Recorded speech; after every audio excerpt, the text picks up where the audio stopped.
Good afternoon. My name is Brad Hunt, and I am chair of the history department here at Loyola University Chicago. I'm here on behalf of our many partners for this program, including the university libraries, the Polish Studies program, and the Department of History. I want to start by thanking Patty Ray. Patty, will you raise your hand? Patty, right here in the back, her tireless work helped make today's program possible. Since 1987 and for over 30 years after, she served Loyola students as the Hillel director on campus, and she continues to do amazing work in the community. I'd also like to thank Jocelyn Chang. Jocelyn from the university libraries for all her work in producing today's program. This is just an excellent example, I think, of collaboration across this campus. I'm delighted to see our full house, our crowd today. I want to thank you all for being here to learn more about the Holocaust, to hear these vital stories from those who lived through this horrific period and are still here on this earth to tell us about it. Memory is fragile, and we must never forget. But my main goal here is to introduce my colleague, Professor Elliot Lefkowitz, a tremendously talented individual who has worn many hats in his life. During his years teaching at Loyola, Elliot was a welcoming, compassionate, dedicated, and gentle presence on campus, deeply committed to justice and helping his students to see its crying need in our world. Beginning in the mid-1980s, he taught a course on genocide at Loyola, which always filled, and it was last taught before he retired in 2019. But Elliot has done far more than just teach at Loyola. He has served as a leader of his synagogue, Am Yisrael, in Northfield for many years. He's been an active, longtime supporter of the Illinois Holocaust Museum in Skokie since before its founding. He is the author of books on the history of Temple Shalom in Chicago, which is about halfway down Lakeshore Drive if you ride the campus shuttle to our other campus at the Water Tower. He published a book in 1990 titled Dimensions of the Holocaust, which annotated versions of 4 speeches given at Northwestern University, including one by Elie Wiesel. He has worked on films that have preserved for future generations the experience of countless survivors and witnesses to the Holocaust, including the films, quote, The Double Crossing, the story of the St. Louis, end quote, Opening the Gates of Hell, American Liberators of Nazi Concentration Camps, and finally, the film Kristallnacht Night of Broken Glass. So thank you, Professor Lefkowitz, for your teaching, your scholarship, and your service to humanity. Please join me in welcoming Professor Lefkowitz. Thank you. Thank you. Thanks very much, Professor Hunt, and thanks to the History Department for sponsoring this program for many years. I also want to acknowledge James Robuszewski, who is with us today. James Robuszewski is the chair of the board of the Polish Museum of America and vice president of the Polish National American Congress. And he is here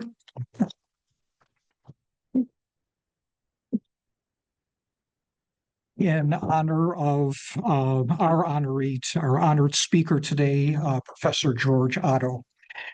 So I would like to say a few words about Kristallnacht and also about Poland in World War II, and then introduce Professor Otto. We come together annually in early November to remember Kristallnacht, the Night of the Broken Glass, also known as the November 9th and 10th, 1938 pogrom. It marked a key escalation of the Holocaust, the systematic destruction of 6 million European Jews and millions of others by the Nazi German government and its collaborators. Nazism is a fascist variant.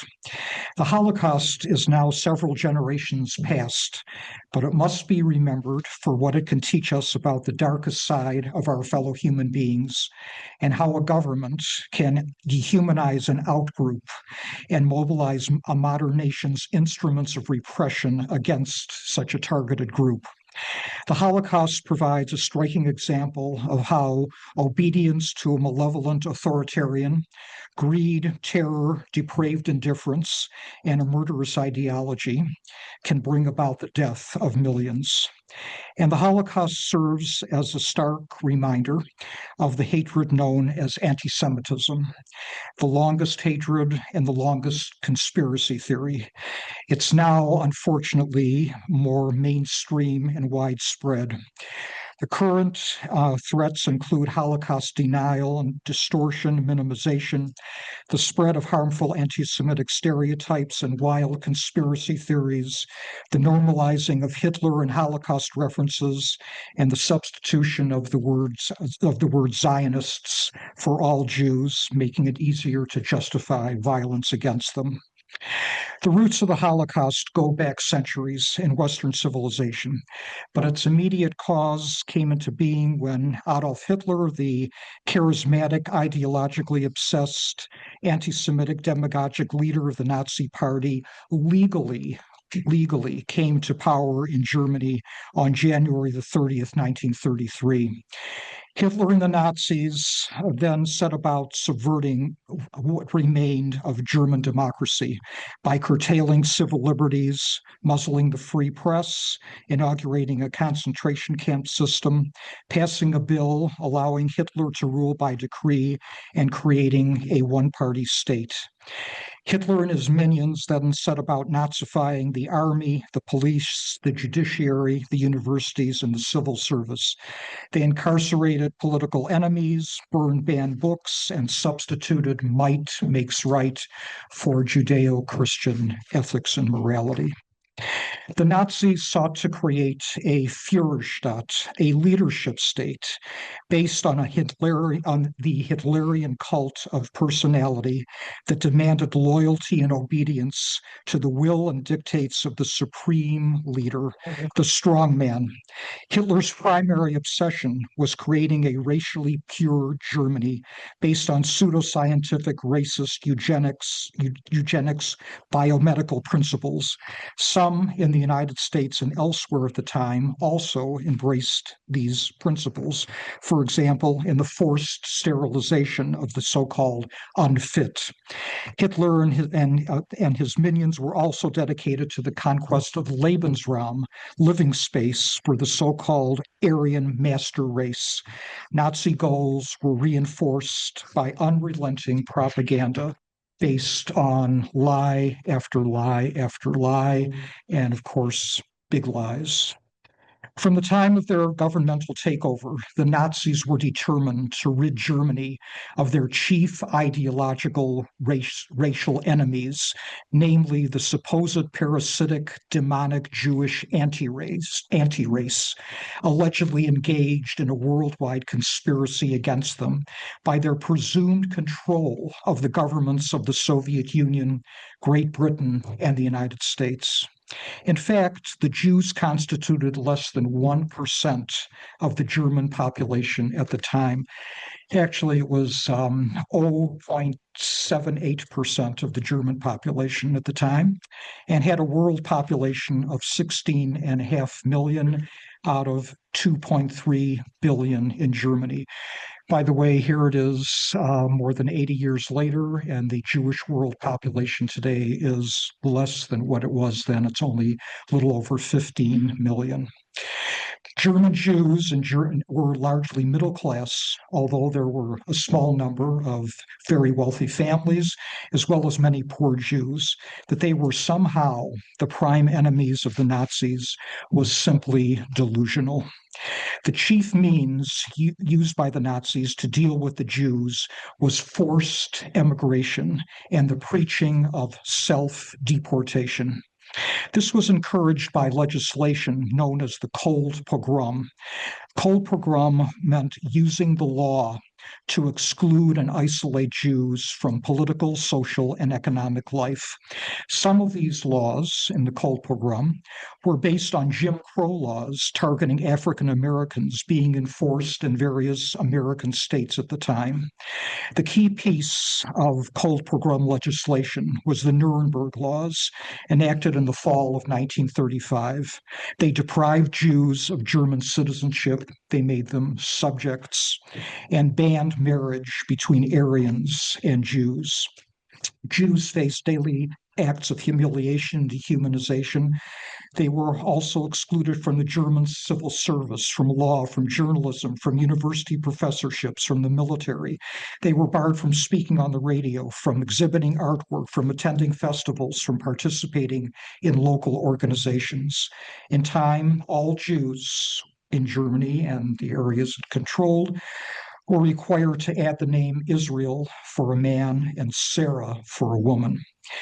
After 5 years in power and cumulative anti-Semitic radicalization, the Nazis decided to rid the Third Reich of their Jewish enemies once and for all.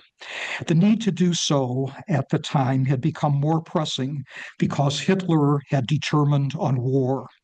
He and the Nazis believed that the Jews and others were responsible for German loss in World War I, undermining the war effort, stabbing Germany in the back. By the fall of 1938, the Third Reich also included the Jews of newly annexed Austria and the Czech Sudetenland, given to Nazi Germany as part of the policy of appeasement on the part of Great Britain and France. The official pretext for Kristallnacht was the assassination of Ernst von Rath, an official in the German embassy in Paris, on November the 7th, 1938. The assassin was a Jewish teenager, 17-year-old Herschel Greenspan. He did so in a misguided attempt to avenge the despicable treatment of his parents, who had been forcibly deported from Germany. Von Rath died of his wounds on November the 9th. That night and the next day, the Nazis launched a reign of terror known as Kristallnacht on the Jews under their control. It crossed the line from earlier forms of discrimination to outright physical assault and material destruction, thereby clearly demonstrating the genocidal potential of the Nazi regime. Nazi stormtroopers, SS men, and Hitler Youth, aided by anti-Semitic elements in the population, destroyed or severely damaged some 1,400 synagogues, including Torah scrolls and prayer books, by dynamite and incendiary bombs. Firemen stood by the burning synagogues so that the flames would not spread to Aryan property. The Nazis looted or destroyed some 7,500 Jewish businesses, and their sympathizers also attacked Jewish cemeteries, desecrating graves. Axe and hatchet-wielding assailants invaded Jewish homes. They beat and terrorized their residents and looted their possessions. No Jews were spared, including Jewish senior citizen home residents, Jewish hospital patients, and children in Jewish orphanages. In the city of Königsberg, the Nazis forced the children from a Jewish orphanage out into the street in their nightclothes. In order to warm themselves, the freezing children huddled close to the flames of a burning synagogue. The noted rabbi and philosopher Abraham Joshua Heschel, who was a seminary student in Berlin at the time, wrote, "The Jewish house of worship is a humiliated ruin. God's ineffable name is lost in darkness. The words dirty Jews written on synagogue window panes go up in flames as the synagogues burn." About 300 Jews were murdered on Kristallnacht. There were also several hundred suicides. The Nazis arrested some 30,000 Jewish males, ages 16 to 60, sent them to Dachau, Buchenwald, and Sachsenhausen concentration camps. This was the first large-scale incarceration of Jews based solely on Jewish ethnicity. Prisoners could be released if they had a valid visa to a country that would accept them. Still, they were brutalized and tormented in the camps, and about 1,000 perished in them. The urns containing the ashes of the deceased were sent to their families, cash on delivery, 3.75 Reichmarks for each urn. In the wake of Kristallnacht, Jews were completely driven out of the German economy and out of all German schools. They were forbidden to drive, forbidden to appear in public. The Nazi government imposed an atonement fine, 1 billion Reichmarks, on the Jewish community. Hermann Goering, then second in command to Hitler, remarked, "The Jewish swine won't commit another murder. Incidentally, I would not like to be a Jew in Germany today." Kristallnacht not only shattered glass, it shattered the hope of any Jewish future in Germany and the areas it controlled. The only hope for persecuted Jewry was to seek foreign refuge, but nearly all countries in the world closed their doors to Jewish refugees. Many were barred from entering the U.S. due to this country's racist immigration quota system. Congress rejected a bill to admit 20,000 Jewish children. Although Great Britain allowed about 10,000 Jewish children to enter, it virtually closed Palestine, which it controlled at the time, to Jewish immigration. Chaim Weizmann, a key Jewish figure then, wrote, "The world is divided into two camps, one that wants the Jews out and the other which will not let them in." Following Kristallnacht, the fate of the Jews under Nazi control passed into the hands of the SS, headed by Heinrich Himmler, Hitler's faithful servant. On January the 31st, 1939, less than 3 months after Kristallnacht, Hitler uttered this chilling, self-fulfilling prophecy: if international Jewry succeeds in plunging the nations into another world war, it will be the annihilation of the Jewish race in Europe. Once Hitler, not international Jewry, launched World War II and millions of Jews fell under Nazi rule, forced emigration was no longer possible. The answer became genocide. Its major instrument became the SS, and its cover was the World War. World War II, the deadliest conflict in human history, began on September the 1st, 1939, with the German invasion of Poland. Great Britain and France declared war on Nazi Germany on September the 3rd. The war lasted 6 years. This year marks the 80th anniversary of its end. The war cost some 60 million dead, most of them civilians, and spurred the creation of atomic weapons, signaling that the next World War could see the near extinction of humanity. So I'd like to turn now to Professor George Otto. It's my privilege to introduce him. Professor Otto is Truman College Professor Emeritus of Business Management and Economics and retired Vice President of the Polish American Congress, Illinois Division. He has also worked tirelessly to strengthen our democracy through active political engagement and through union leadership. Professor Otto has received a number of awards and recognitions for his many accomplishments. He is with us on an auspicious day. Today is not only Veterans Day, the day marking the end of World War I, the 11th hour of the 11th day of the 11th month, 1918. But today is also Polish Independence Day. That marks the rebirth of Polish independence in 1918 with the establishment of the Second Polish Republic, which was one of the results of World War I's end. Poland had been wiped off the map in 1795 as a result of Russian, Prussian, and Austrian aggression. It was reborn as a sovereign nation state in 1918. Professor Otto is a child survivor of World War II. of the World War II Nazi occupation of Poland. He has recently begun sharing his powerful and memorable experiences in local storytelling groups, including a program organized by the Goodman Theater.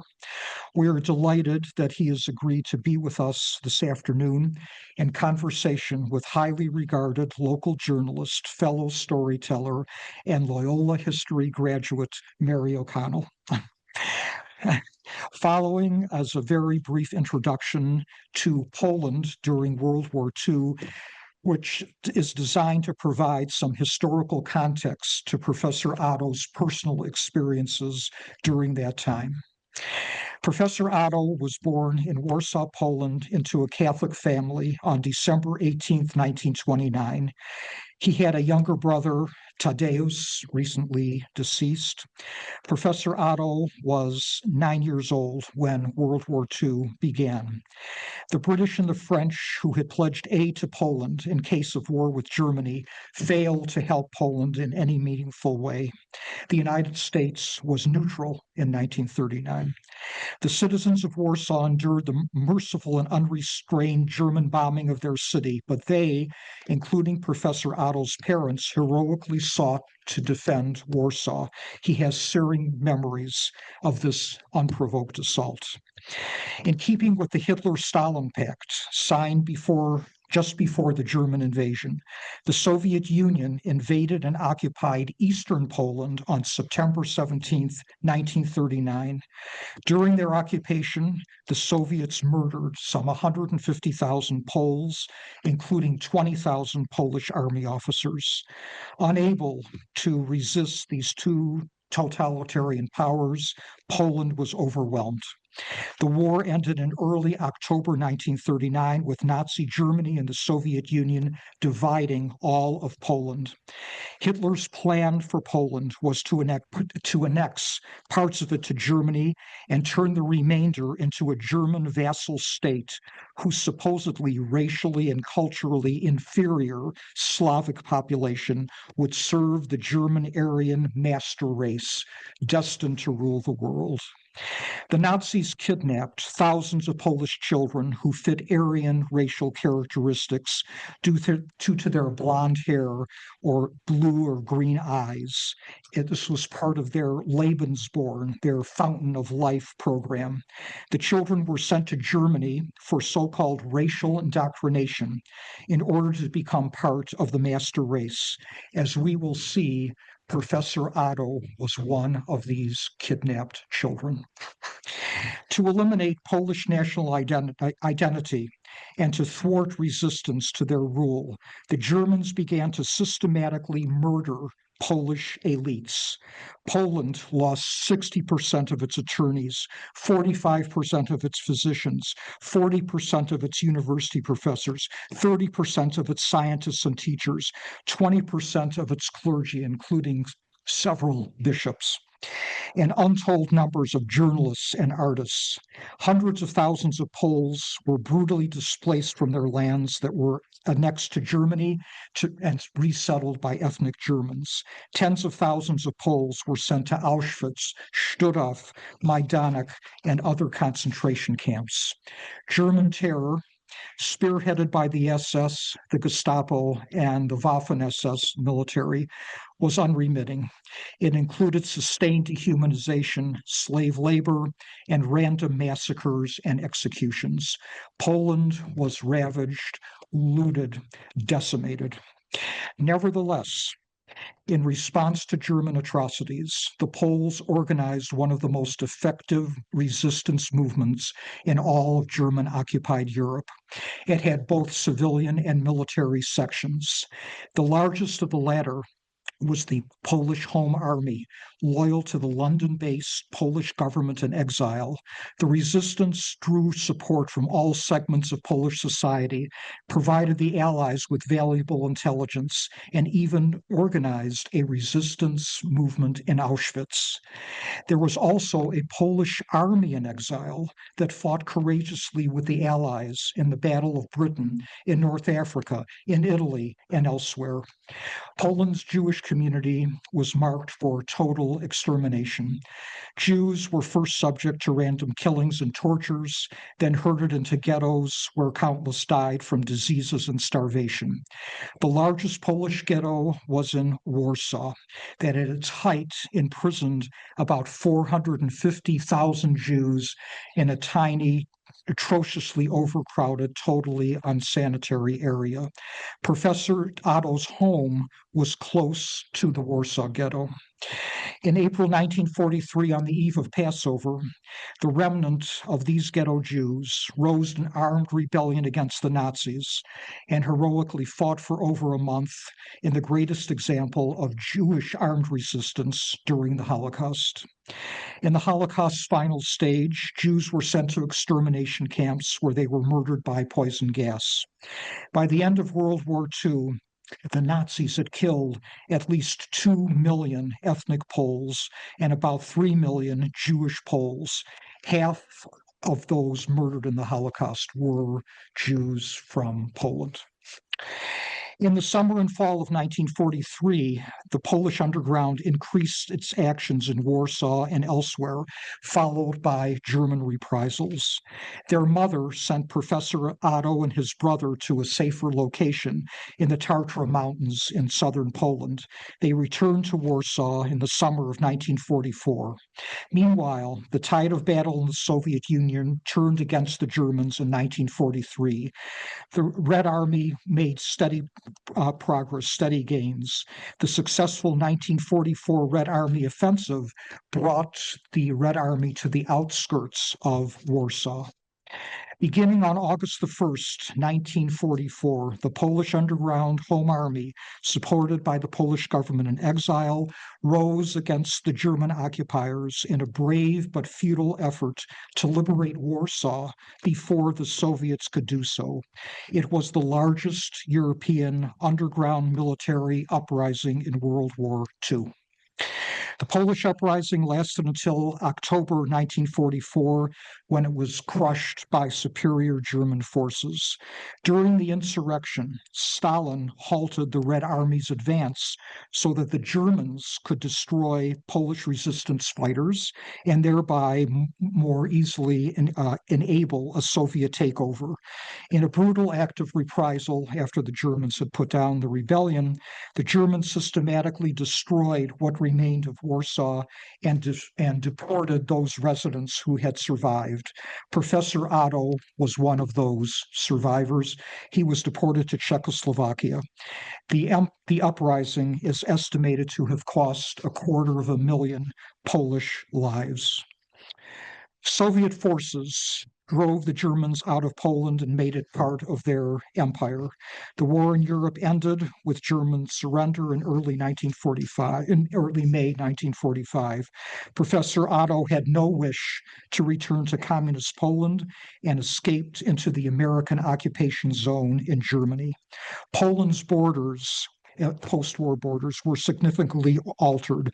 Poland lost lands in the east to the Soviet Union and gained German lands in the west, with all the resulting demographic and cultural impacts.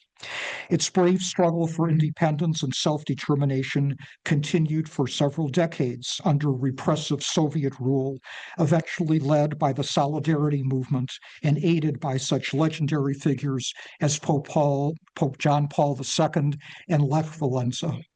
The Republic of Poland was reborn in 1990 with the fall of the Soviet Union. So I would now like to call on Professor Otto and Mary O'Connell.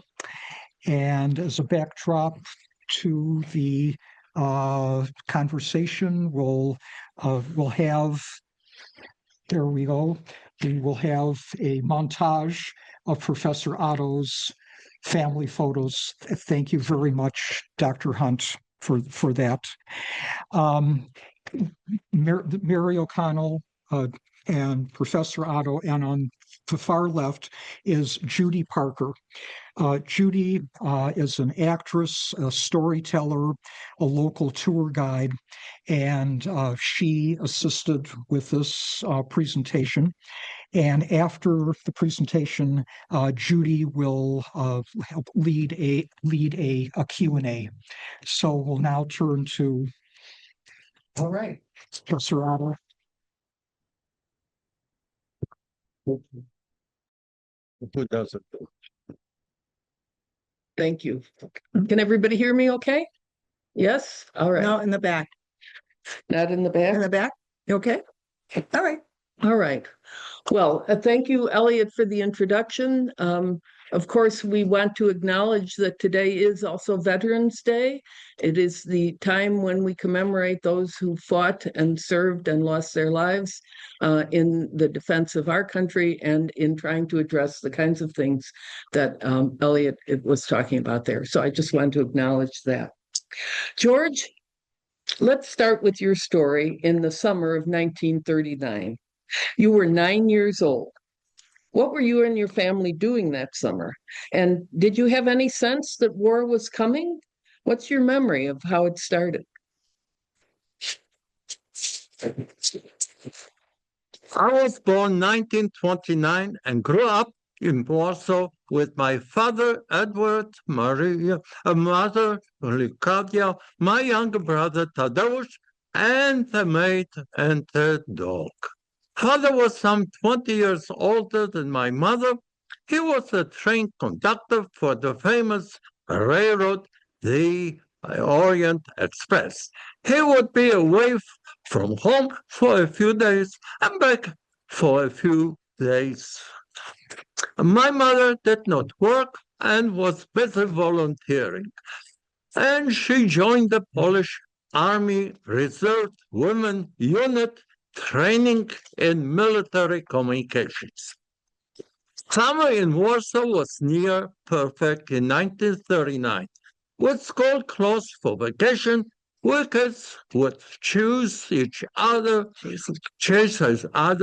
to play games, go fishing in the Vistula River. I decided we should train for the coming Olympics. We would race, jump, and throw stones as far as we could. Meanwhile, the threat of a German invasion of Poland was growing. Both Britain and France promised to come to its defense. The Polish government declared general mobilization. My father was called in for military duty, and my mother reported to the military headquarters in Warsaw, leaving me and brother with a maid. She promised to visit us frequently, so it was. One day she returned and said, "We are going to have fun." We went downtown by a streetcar and bought clothing, shoes, school supplies. She took us to a cafe for ice cream and pastries. We kids were very happy. When we left the cafe, we saw some young hoodlums running on the sidewalk and yelling, "Buy from Jews, they are our enemy." Walking further, we saw other gangs shout, "Kill all Germans, they are coming here to kill us." We witnessed young men beating a man, accusing him of being German spy. Police arrived, and the gangsters appeared. This man on a sidewalk appeared to be dead. A woman was crying, "You killed my husband! Polish patriot! What am I going to do?" "What am I going to tell my children?" My mother shouted, "Hurry up! Let's take a streetcar and leave this crazy place." I said, "Mother, please tell me, what is going on?" Mother replied, "The world is turning mad." She took us home and returned to her duty. Meantime, the Polish Air Force began nightly air rehearsal for the defense of Warsaw. Sirens blared. There were explosions in the distance. It was like watching a circus, more than what we had been doing all summer, kids.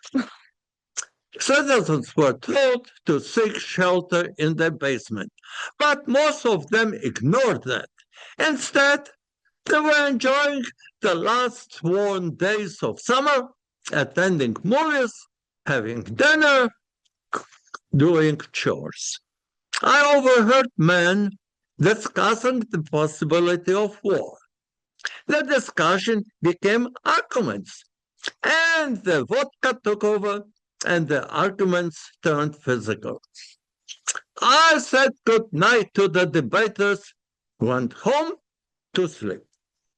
Then on September 1, I woke up around 4 o'clock in the morning to a very loud noise. Boom, boom, boom, boom, boom, boom. The windows were shattering. I looked outside and saw airplane overheads, one after another, and heard explosion in the distance. Women were setting up an altar on the landing window and praying. Children began to cry. Soon after, mother came and ordered my brother and me, "Get your things together. I'm sending you to grandfather's farm." She took us to the station, put us on a train, and disappeared. That's good. All right, so your mother sent you to her father's farm to get you away from the fighting in Warsaw. But you saw plenty while you were on the farm, didn't you? Yeah. Grandfather had a large estate with several buildings and many workers. Our days there were mostly peaceful and boring. At night, the sky turned red and we could hear sounds from the distance. Nearby villages were in fire, but not here. One day around 10 o'clock a.m., we saw German tanks coming down the dusty road. What to do? Grandfather had the answer. Lift your hands and the lead tank slowly passed by our gate. A soldier in black uniform on top of the tank stood erect, smiled, waved, and waved his hand. So, A few. Okay. A few days later, German soldiers appeared, marching towards Warsaw. An officer knocked at her grandfather's door and asked permission to have German soldiers rest here for a few days. To avoid trouble, grandfather gave permission. Days later, more soldiers arrived with the truck. They were inside the barn, selected a cow, loaded it on a truck, and gave Grandma a receipt telling him to redeem it after the war. Yeah. Grandfather knew that he would not be paid, but he had no option but agree. All right. Meanwhile, for Poland, things were very bleak. Tell us about how the fortunes of war affected your family. On September 17, 1939, the Russian army invaded Poland from the east. The Warsaw garrison left the city and rushed to the Eastern Front. They were replaced by retreating Polish army units from the German front and by local residents. Children would pour turpentine on the ground and then throw matches to blow up German tanks. This halted German advances for a while. But the heroic defense of Warsaw ended late September. The Polish cavalry on horseback with spears was no match for the tanks. The army surrendered. The soldiers laid down their arms. Some escaped and headed for the forest, creating a guerrilla units to continue the fight. Germans lined up the rest and marched them to the station in Pruszków, a suburb of Warsaw, to send them to Germany. My mother had been handling military communication at headquarters during the siege. She was wounded twice, once on her head by a shrapnel, once on her back. Each time she was patched up by the medics and continued her duties. Now she was deported. But as the columns of prisoners were marching towards Pruszków, passing our apartment, mother slipped away and came inside. Guards made no attempt to chase her. She contacted Grandpa and asked him to bring her sons back home. Grandpa mounted horses to his wagon, loaded some food, and the three of us set off on a dirt road. As we came to a highway, we found German soldiers bearing the way. Someone important was coming. After a long wait, we heard a command and saw a limousine approaching. The soldiers rose up, raised their arm, and yelled, "Heil Hitler!" In the limousine stood a man in a brown shirt. Lifting his arm as the car sped by, sitting in our buggy, I had the perfect view. Grandpa said that the man that was in the car was a German chancellor. Chancellor? At my age, at 9 years old, this answer made no sense. Soon after, the soldiers disappeared and we continued our journey. Arriving home in Warsaw, we were welcomed by Mother. Early in October, Father showed up at our door. Now, all four of us were united. Father's employer, the Orient Express, had shut down because of the war, so he was out of work. My parents tried to make a living selling vodka and other spirits on the black market and soon stopped because Mother was scared. Now, Warsaw was part of German-occupied Polish territories known as the General Government. Warsaw inhabitants began clearing the streets and fixing damaged buildings. People had to wait in long lines for food, and a black market developed. But we had food because my grandfather had a farm. The new government ordered all the Jewish population to wear armbands. In 1940, part of Warsaw was designated as a Jewish ghetto and later enclosed by a wall. All others living in that area were required to move elsewhere. My mother had a Jewish tailor. She was afraid to go into the ghetto, so she sent me to sneak in and with clothes for the tailor, and later I would go back to pick up the finished garments. Schools were closed, kids were playing all day long outdoors. I thought it was great. I liked it. When the school started again, we had one additional subject, the German language. Meanwhile, my parents were having marital problems. One day, my mother answered an ad in the paper and was accepted to work in Frankfurt am Main, Germany. I think she was trying to get away from my father.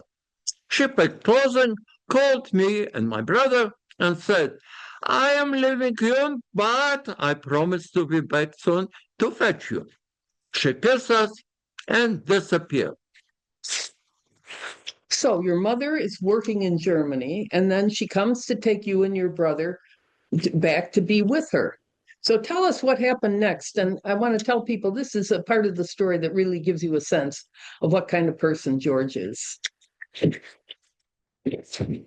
After a few weeks, my mother returned to Warsaw, picked up my brother and me, and took us with her by train to Frankfurt.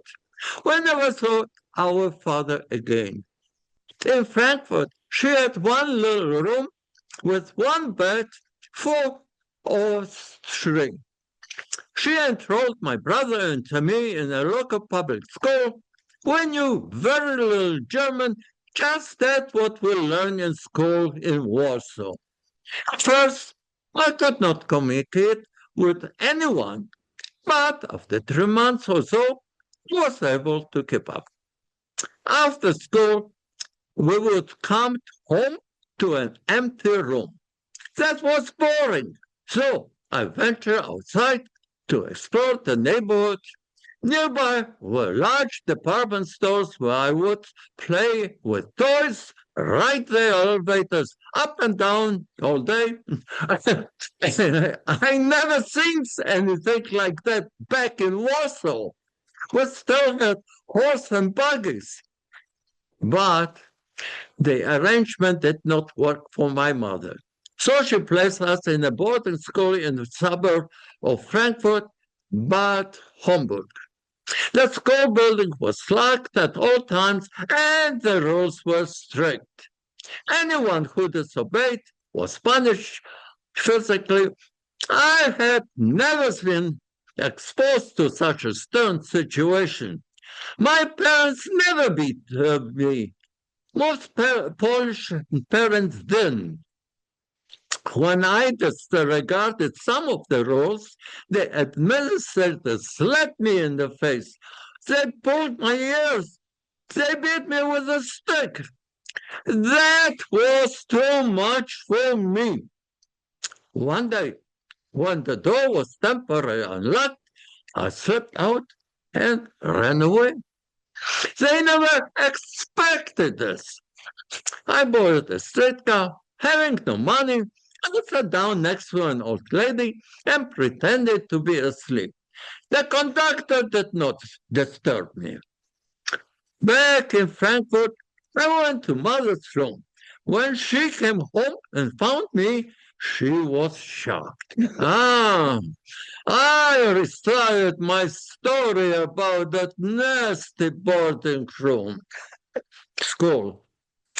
But next morning, she took me back there and left me. I was in a shock.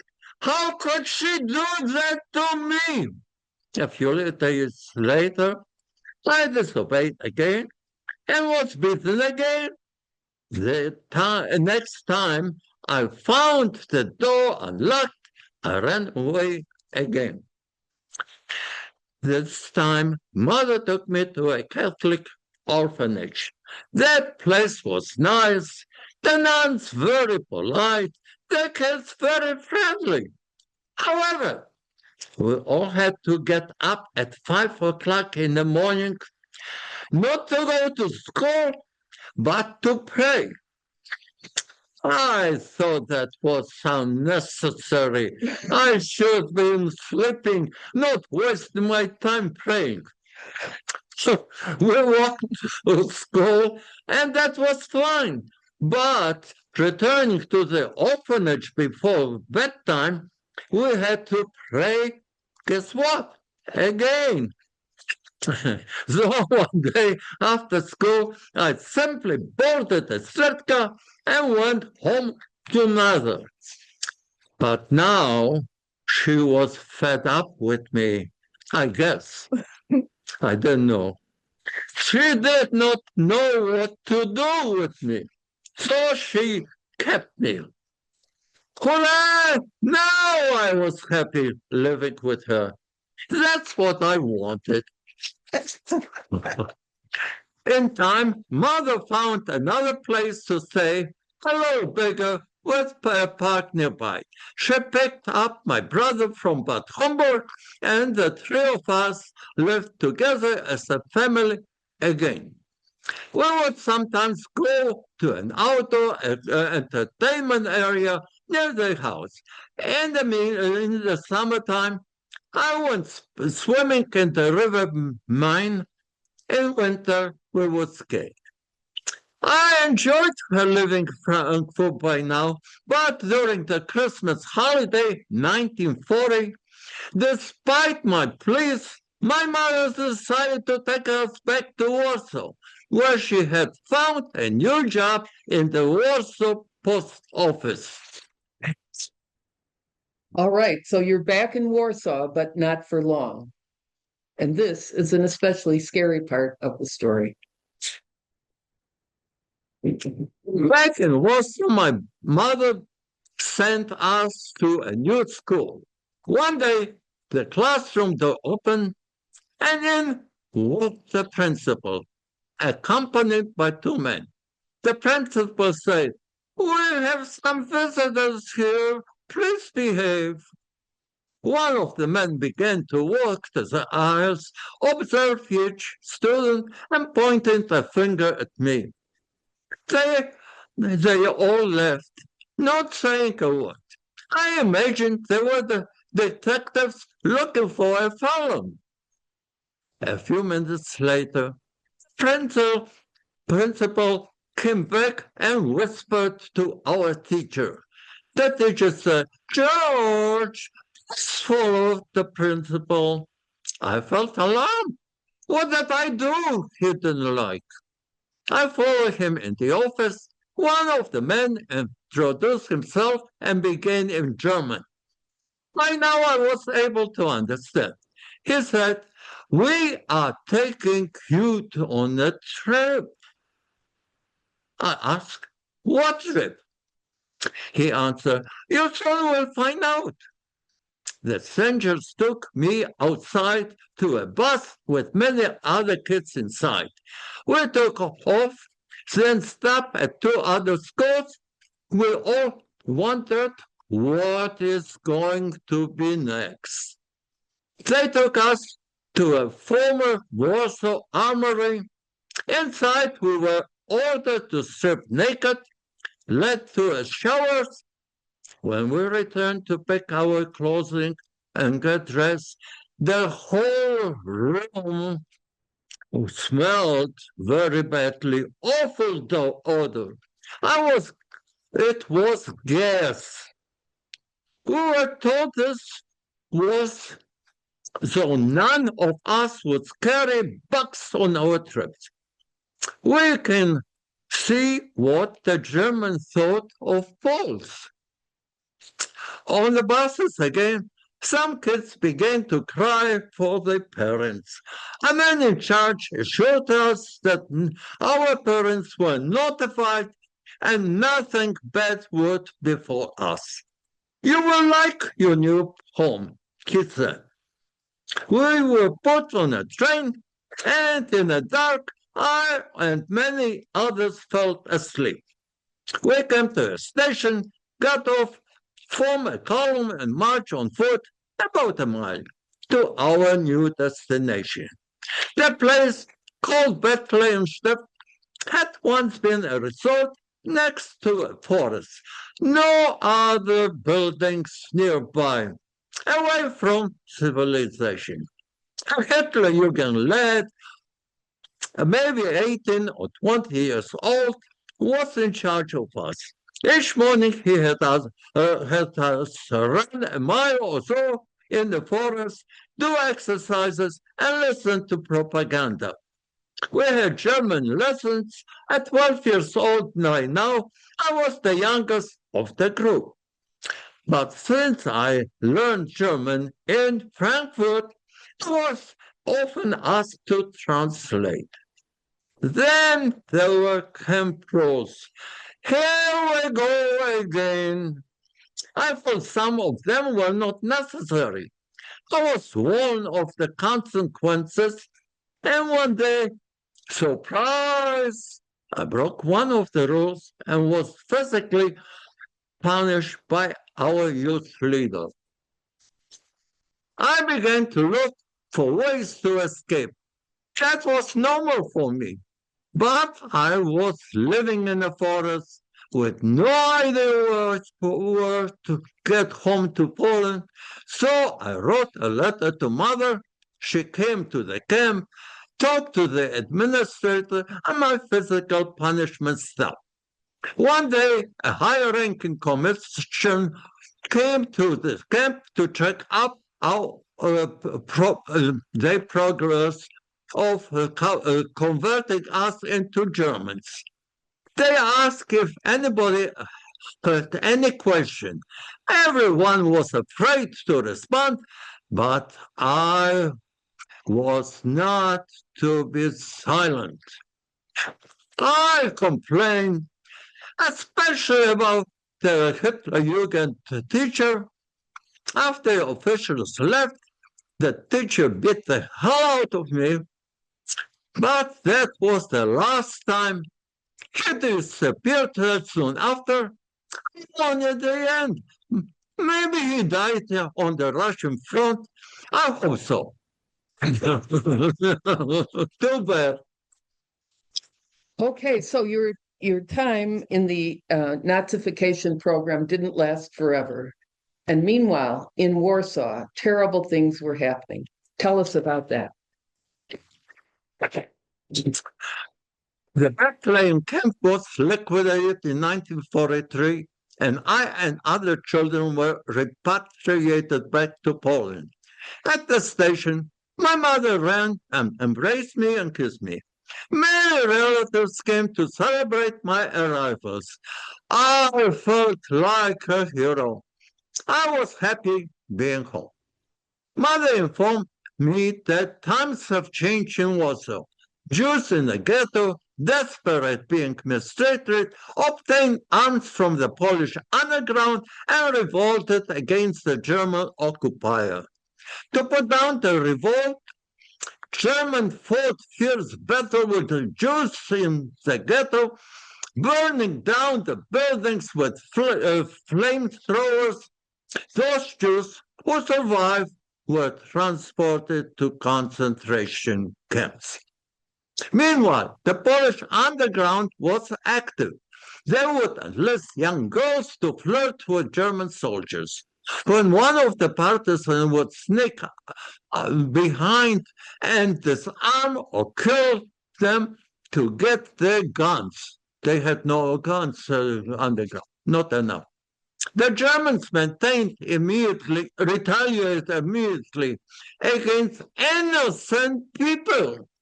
They would stop a streetcar between stations, order all men to exit the tram, load them in trucks, and take them away. Then Germans would circulate leaflets listing their names and announce the date and place of execution. On that date, as relatives and friends watched, the German soldiers placed the arrested men against the house wall, opened fire, and killed them, leaving relatives to pick up their bodies. Today, throughout the city of Warsaw, you can find many houses, tablets commemorated such an event. One day, I heard music and saw a German funeral procession outside my house. Suddenly, someone rolled a grenade along the streetcar rails and towards the procession, and there was a huge explosion.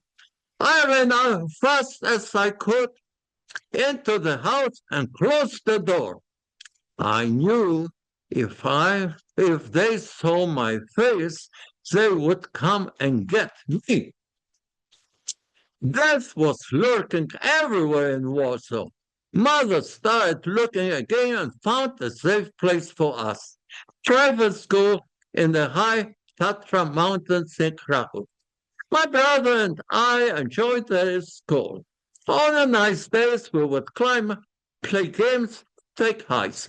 During winter, we used skis to get everywhere. When the school closed for vacation in July 1944, we went back to Warsaw to what? All right, so by the summer of 1944, the tide of war had turned decisively against Nazi Germany.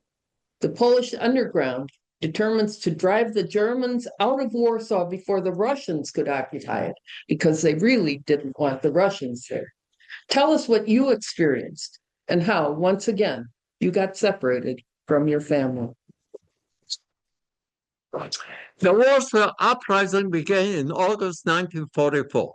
At first, it made real progress, but soon the rebels were retreating. In September, German soldiers arrived in our neighborhood. They shouted, "Raus! Raus! Get out! Get out!" We left the apartment and assembled on the street. Then we were made to walk under guard to Prushkov station. Here, men, women, and children were separated. I was loaded on a train and sent to Sudetenland, the part of Czechoslovakia occupied by Hitler in 1938. I'm now 14 years old, and the boy 16 dropped off at a small farm owned by an old woman where we harvested potatoes. When the harvest ended, my friend disappeared and I was reassigned to a German army barracks, a resting place for soldiers from the collapsing Eastern Front. Every few days, some left, the others arrived, exhausted, telling horrible stories about the Russian front. I was assigned to keep the barracks fires going. So I soon realized that none of the soldiers really knew what my duty was.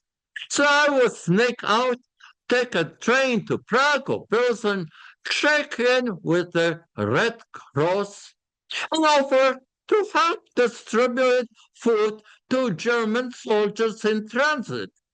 I made a few rounds distributing food through the open train windows, stole the rest, and took off. I snuck in to see a movie and then returned to the barracks. No one missed me. One day, as the Russian advanced, the German soldiers disappeared. Czech mobs began to loot the empty barracks. I found a good pair of boots.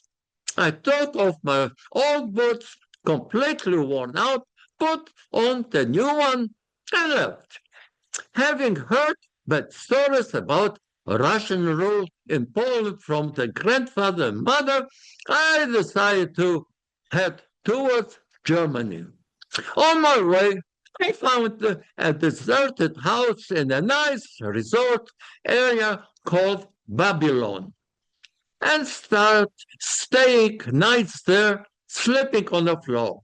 There was no furniture, all was stolen. I befriended many Czech people and they helped me with food. One of them was the mayor of the town, who was also a barber. He cut my hair. All right. Now we come to the spring of 1945 and the final months of the war in Europe. And I want to remind listeners that George was 15 at this point. Tell us about your experiences as the war was coming to a close and its immediate aftermath. One day, I was on my way, on a road looking for food.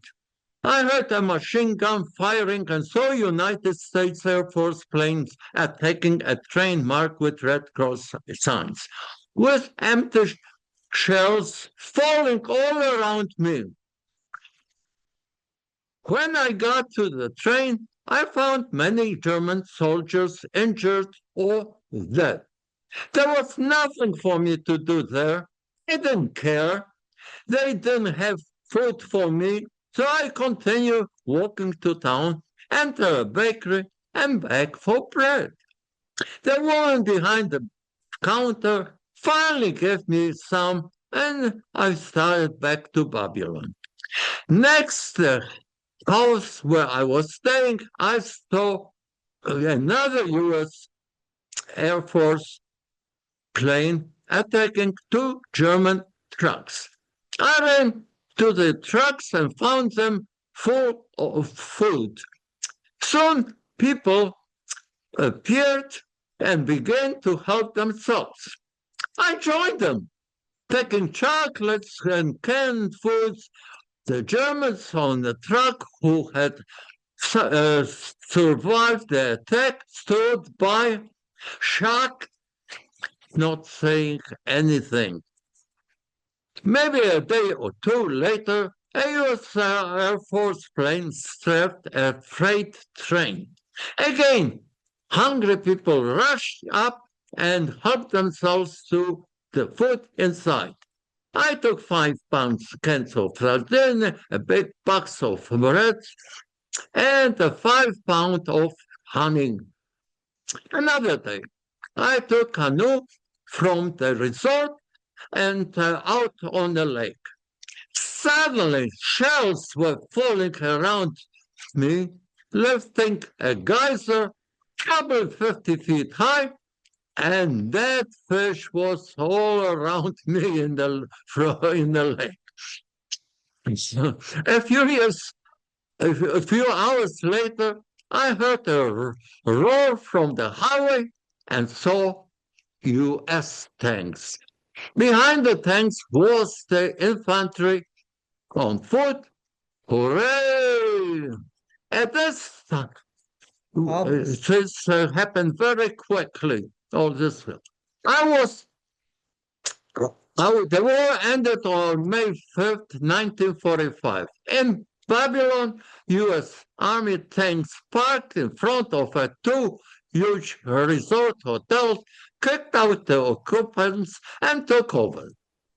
I went to check on my new guests. A U.S. soldier stopped me and asked me what I was doing here. Knowing a little English, I started to answer when I heard some passing U.S. soldiers speaking Polish. Maybe they were from Chicago. I turned around and spoke to them in Polish. Surprised, they asked me, "What are you doing here in Babylon, far from home?" I said, "I'm a refugee." They invited me to join them for lunch and asked me many questions. We talked for hours. Babylon became a spa again. The Americans set up R&R station.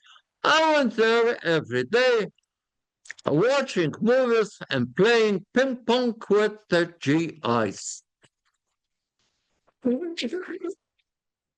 Oh, that's right. Yeah, you're not bad.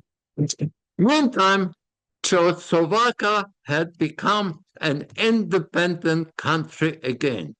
All borders were closed. The U.S. Army packed up and left. When I came back the next day, they were gone. It never occurred to me that U.S. Army would play a trick on me, deserting me. Maybe they told me, but I didn't hear. One day, 3 Polish Jews appeared in Babylon heading for Palestine. The border guards would not let them through without a pass. They called on the mayor for help. The mayor, who also was my barber, brought them to me and said, "George, take them over the border a few miles from here. There's a United Nations refugee camp inside Germany. Use the secret path in the forest. You know the route." I replied, "I will not. I like it here." The mayor continued, "George, I have an order on my desk. to repatriate you to Poland. Maybe he did, maybe he didn't, but the threat changed my mind. And it occurred to me I should get out of here before being sent back to the communist-controlled Poland. I heard that all kinds of bad things were taking place there. So I agreed to take them, that means they were Jews, and early next morning we set off. We were walking throughout the dense forest when we ran into Czechoslovakian border guards. I think they were surprised to see us, and we were surprised to see them. I shouted to my companion, "Let's run after me." One of the guards began to shoot. I'm not sure he meant to. Fortunately, none of us was hit. We kept walking, got lost, walked out of our way, got drenched in a thunderstorm. Finally, we came to an opening in the forest where we could see farmhouses. But where were we? One of the men said, "Wait, let me sneak near one of the buildings and find out." He came back and told us we were in Germany, the American occupied zone.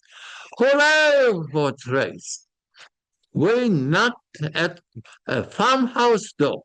The farmer was terrified because there had been so much violence.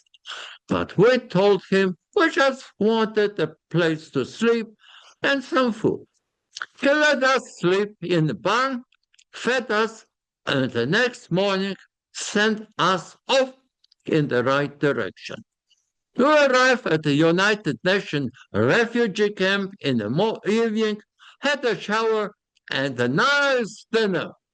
We were safe. Thank you. All right.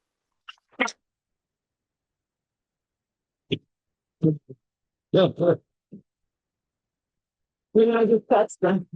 Okay, go. All right. So we're going to have some questions, and if anybody has a question, but I'm going to ask the first one. Why did you come to America? Did you get influenced when you were staying with those American soldiers? No, there was a big trek. I went from place to place, from one camp to another United Nations camp. And finally, I landed in a United Nations event in Italy. There, I signed up to go to Canada. And so they signed me in and put me on a boat from Italy to through Atlantic to Halifax, Nova Scotia. In a way of going there, there was a hurricane. I don't know why. We were going up and down the boat. The boat sank in the front and the back came in, or vice versa. I was completely sick, but safely arrived in Halifax. There was a train. Well, first of all, there was a police or whatever, immigration people. They made some papers. I was formal immigrant to Canada. And so I went, shall I continue? Yeah, sure. And so I went to Canada and I signed to work in a gold mine. It came to my mind, I'm going to be rich. So I went to Dennis, Ontario, and went to gold mine. In a gold mine, we had to go to a place where we changed our clothing. Then we were going underground, anyway, with different levels, from several hundred feet to 7,200 feet down in the earth and looking for gold. Instead of finding gold, there was a rock. We had to dynamite this thing, remove this thing, cut the rock, and put on a little train. Sometimes I was the driver, sometimes I was in the back, and pick up the ore, dynamite it the night before, and loaded it, and drive the stuff to a shaft that going up and down, converted to taking rocks up in a level, then they will drop everything mechanical that was there, and on the little railroad going to Melter, and there they separated gold from the rocks and so on, and put in bricks and sold to whoever wanted to buy. And now you're rich. It's not no richer than I am. All right. Does anybody have a question? Just raise your hand. The lady in the way back. For your story, did you always get contact brothers, or did you have to find each other? How did you find Tadeus, your brother, after the war? After the war. Well, he was another camp in Germany, and he remained there after I was in. I wrote letters to my relatives in Poland, so we were in contact, and he was in contact. So he came, he decided to go to Poland because he chose to go to Poland. Got on a train going to things. Went to Poland, couldn't find any relatives, only ruins. So he came back again. There were trains, Germans were thrown out from Poland, so he got on a train and they dumped him on a center. When he was, so I learned where he was and he knew where I was. We were in contact with letters writing. Oh, okay. Oh, by the way, 1 second. And I brought him. I paid his trips. He came to my gold mine, and I told him, forget gold. You're not going to work there. I gave him some money, sent him to Toronto, and he got the job there. So that is that's you got those pictures from your relatives. Yeah. Well, I was in contact, as I said, with my relatives, and they had their pictures, so they sent me some old one because I had nothing for a long, probably for a year. I only had the cloth on my back, nothing else. I changed the shoes at the German soldier camp. But you did pretty good without money. Wow, how did you do that? Oh, without money, very easy. As they say in Warsaw, that they are kind of kids can learn all tricks. When I went to school, for instance, my parents gave me money for the streetcar. I spent on the streetcar. I just work so, and when the conductor was coming my way, I was going the other way, and so I saved the money. Well, afterwards, for chocolate or whatever, that was easy. Any other questions? Whatever. Oh, yeah, yeah. Thank you for sharing so vividly your vivid narration.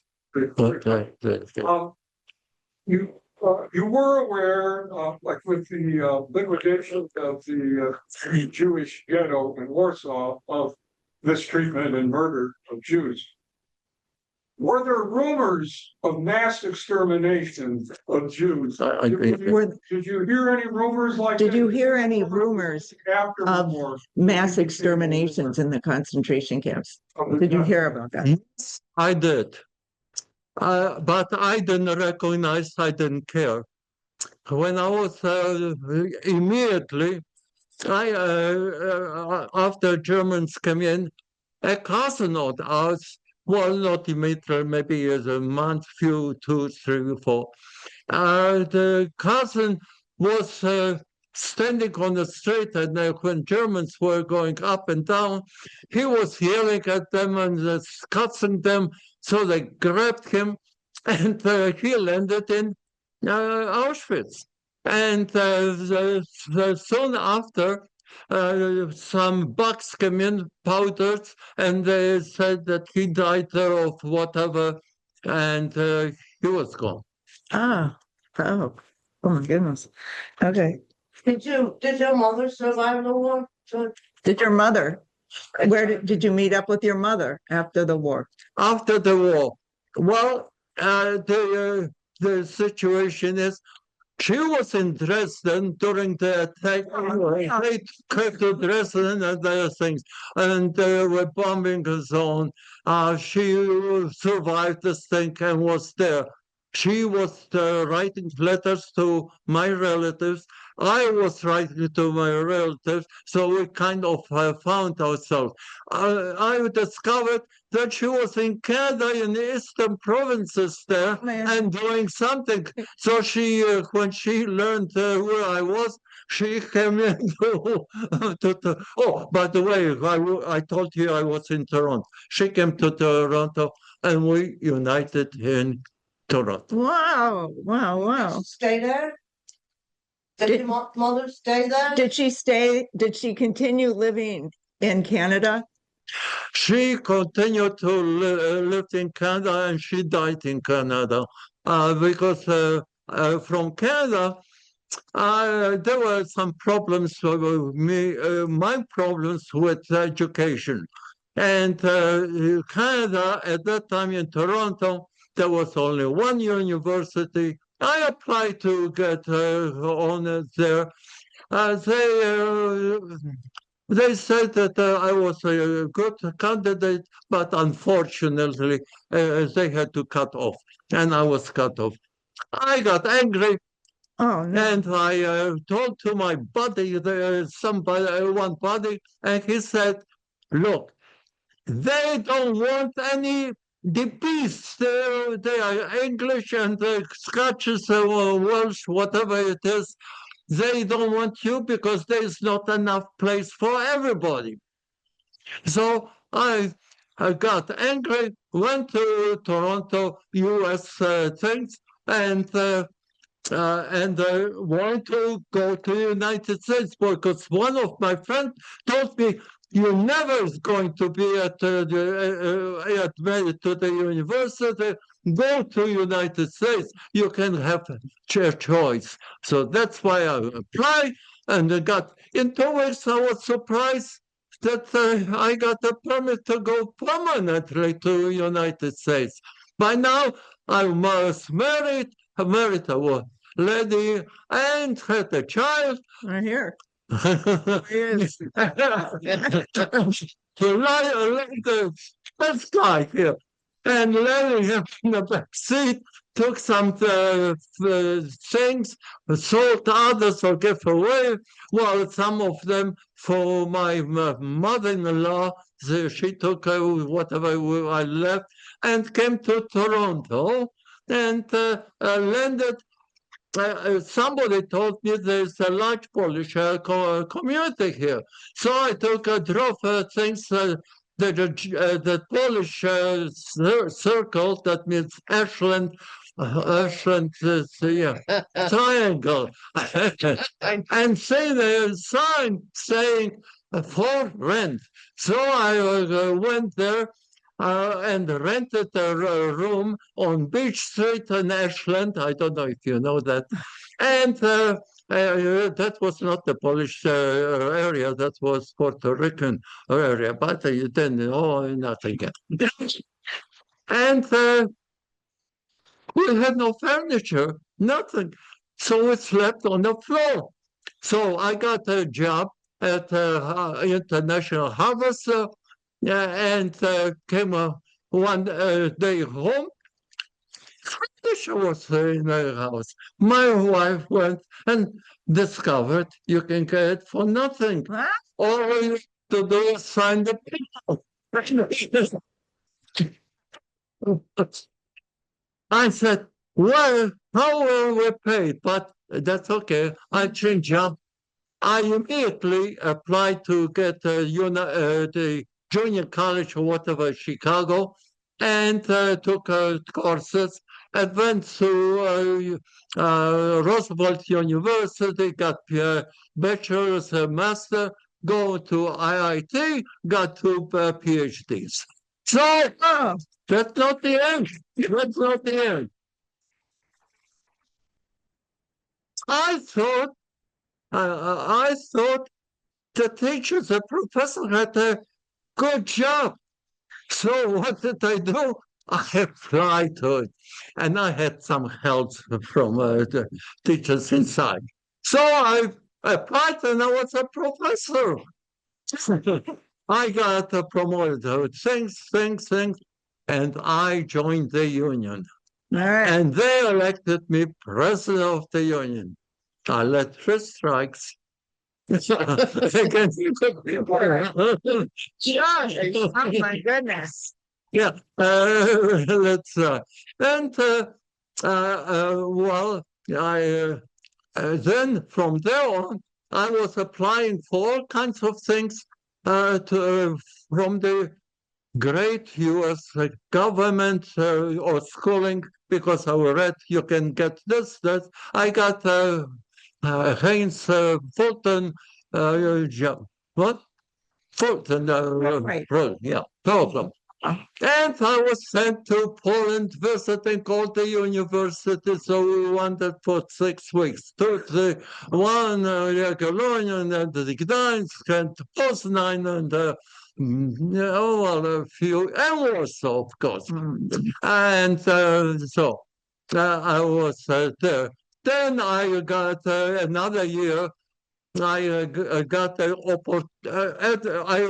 I had to apply to go to Germany to teach for our school. School. Anyway, so I went there to teach the army, and I went to a university, Heidelberg University. They gave me courses to teach there, so I knew German, but all the courses were delivered at that university.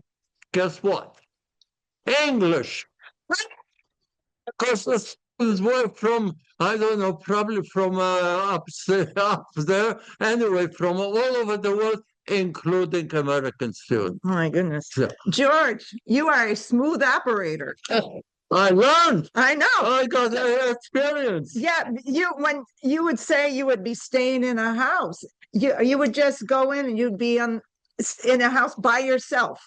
Of course. Yeah. You meant No, Czechoslovakia? Yeah, yeah. Well, when I got to Babylon, there were many Germans, more Germans than Czechs, because the area changed from one area to another, and people were killing each other. They were killing.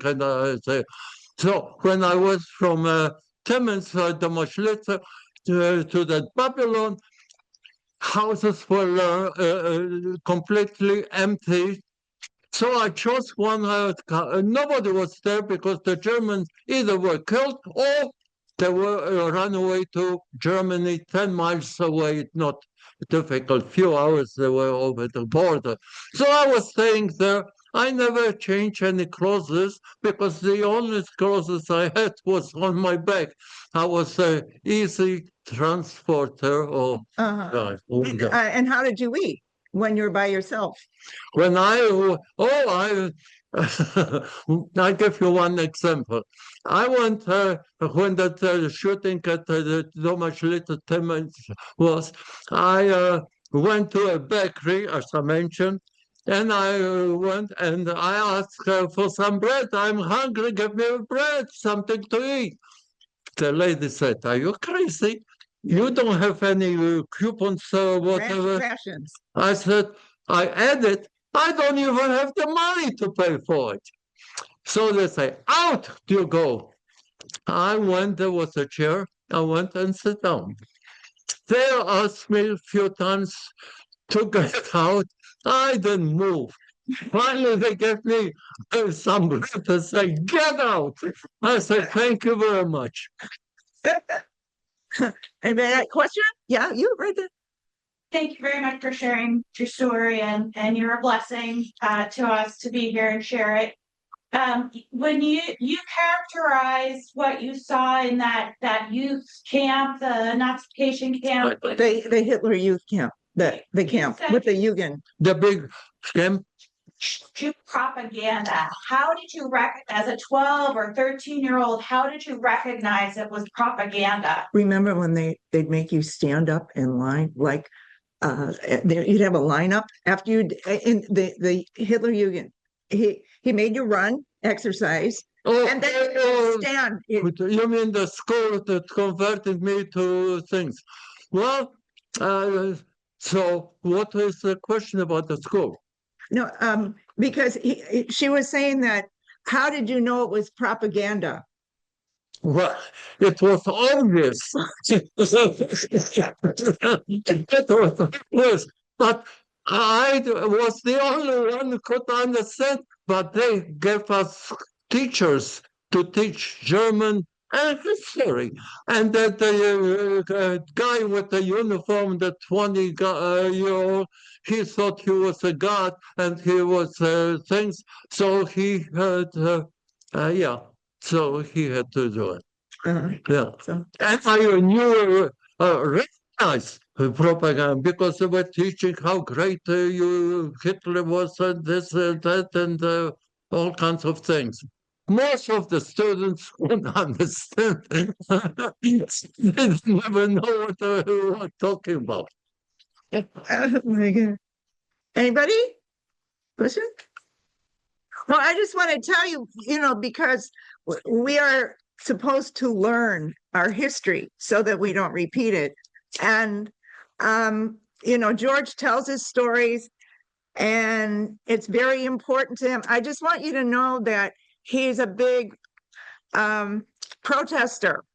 And we have people right here that he protests with and hands out his signs. Yeah, you have a sign. We have Holly, don't you have a picture of him with the flag? Oh, the flag is a living thing. So twice a week, I am once on Sheridan Road and another one on Ridge. Yeah. Yeah, and Pratt. Yeah, during rush hour. During the rush hour, yes. Morning on Sheridan, afternoon. Tell them how are you, because I recognize my person. Okay. Anybody else, sir? Question? Yes, right here. What happened to your father? What? What happened to your father? You lost contact. I mentioned it here. Well, let's say father and mother didn't get along. So the reason mother went to Germany to escape him, he didn't know when. She get them. She went first to Germany, and then I got some things. Came back, got us, and we disappeared. So nobody around knew where we went. There was somebody else around here. Oh, you were, yeah. What made you interested in business and economics, even though you were supposed to be a millionaire with the gold, right? Well, you already answered. I want to be millionaire. Yeah. So no, I promised my mother when I was young, close, that she wanted me to become an engineer building ships. I said, I took her engineering courses, but that was boring. That was boring. I got a job later on by Kellogg, International Telephone and Telegraph, on a job, the rocket business. When the Russians came in Sputnik, they hired people they hired me. I was there, a small job. Pretty soon I was I was running that place because to build those things, Boeing, there were about two different companies building those rockets, Atlas and Minuteman. And then I changed jobs because they ran out of jobs, so I was dismissed. I had to look for another one. The country.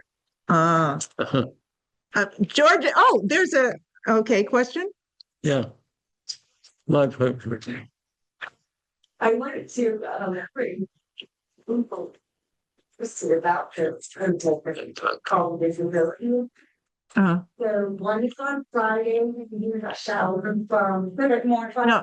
Okay, it's Friday morning at 7:30 to 9:30. It's like Sheridan and like Estes, something like, yeah, you move, okay, around that area. And then Thursday is 4 to 6. 3:30 to. Oh, 3:30 to 5. Okay, Pratt and Ridge. You can see me with a flag waving. Right. I know, George, you are so shy. And I'm not sure. so I just want you to know, when you go to his house, he has pictures of himself with President, let's see, Clinton, Carter. Oh, for the Or one, before. because I was involved in politics. I initiated some laws, like for instance, Poland's entry into NATO. I was involved in. I was not the only one involved in this thing, and the president of Poland gave me the highest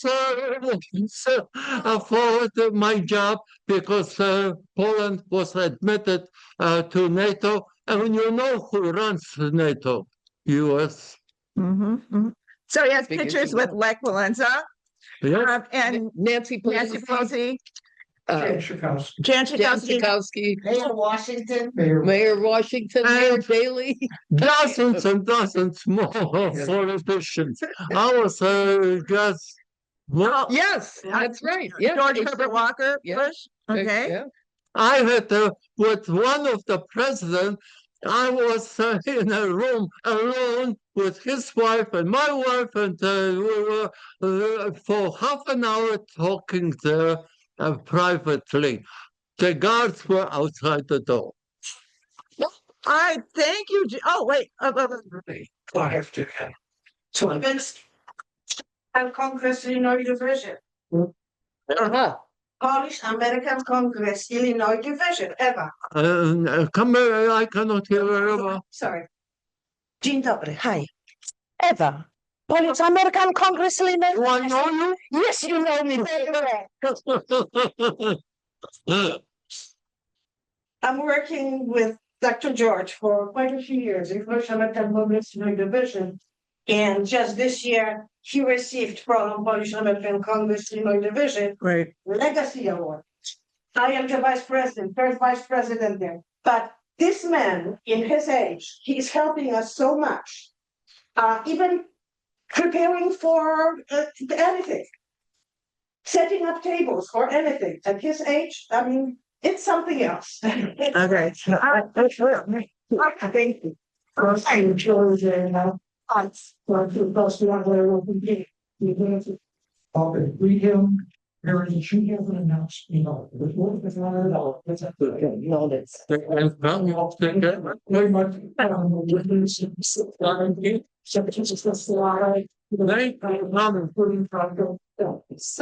Such an honor to hear you speak today.